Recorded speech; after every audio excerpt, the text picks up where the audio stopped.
Bonjour et bienvenue dans ce Flash Info. 5 minutes d'information qu'on démarre au Palais de la Présidence de la République où le président Alassane Ouattara a reçu hier jeudi une délégation de la Cour royale du Diablin. Audience qui leur a été accordée donc en présence de notre reporter Viviane Haïm. Son témoignage tout à l'heure dans le 13h.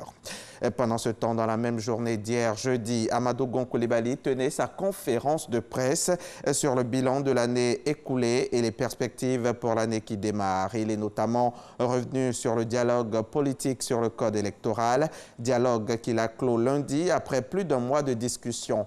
Le Premier ministre est satisfait du résultat. Il a également vanté l'action du gouvernement, en particulier dans le domaine du social. Premier exercice budgétaire en mode budget-programme, enjeux et défis. Voilà le thème de cette rencontre qui a eu lieu cette semaine à Yamoussoukro, au centre du pays.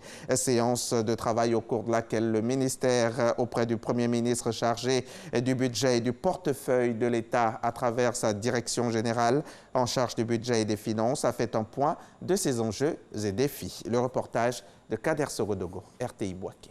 Depuis le 1er janvier 2020, la Côte d'Ivoire, dans le cadre de la gestion des finances publiques, a complètement basculé en mode budget-programme. Un processus qui a démarré en 2019. Un début prometteur.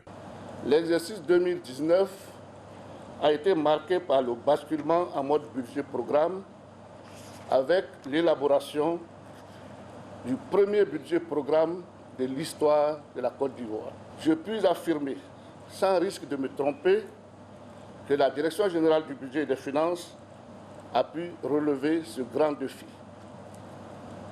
Je voudrais également souligner la production de notre premier budget citoyen. Dans le cadre de son bilan annuel et de ses perspectives à venir, la Direction générale du budget et des finances place sa rencontre 2020 sous le thème « Premier exercice budgétaire en mode budget-programme, enjeux et défis ». À Yamoussoukro, il s'agit de serrer le boulon et de maintenir le cap. Le présent séminaire offre donc une plateforme d'échange à toute la grande famille de la Direction générale du budget et des finances pour mieux définir les objectifs et appréhender les nouveaux défis afin de jouer pleinement sa partition. Les attentes de la tutelle sont nombreuses.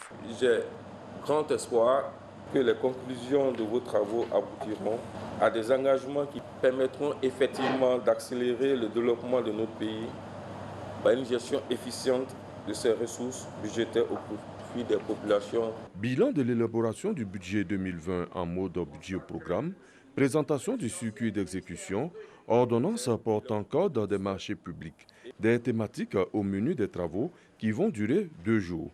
Au bout, l'efficacité du système des finances publiques de Côte d'Ivoire.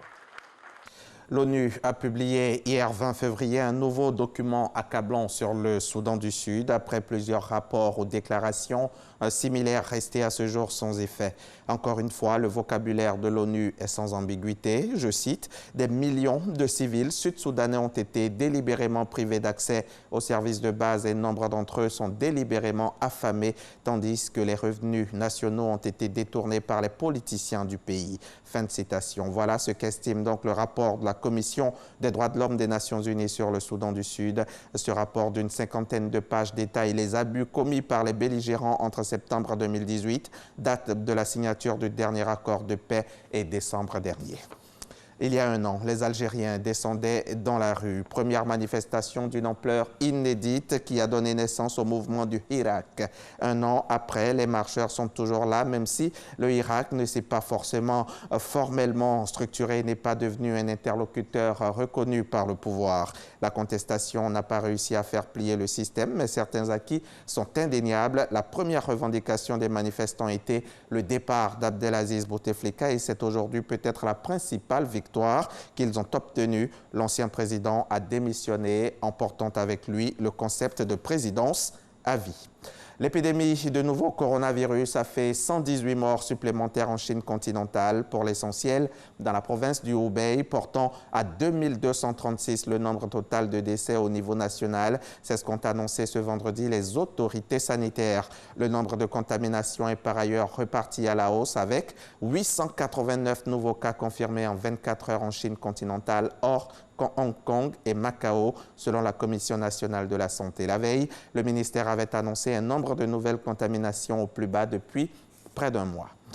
Le tribunal suprême électoral de Bolivie a invalidé hier jeudi la candidature d'Evo Morales au Sénat car l'ex-président exilé en Argentine ne remplit pas l'obligation de résidence permanente dans le pays. Evo Morales avait quitté la Bolivie pour le Mexique après sa démission en novembre, après des semaines de manifestations à son encontre et sous la pression de manifestations des forces armées à la suite d'une élection présidentielle controversée. Il s'est ensuite réfugié en Argentine. Fin de ce flash, prochain rendez-vous 13h pour le journal.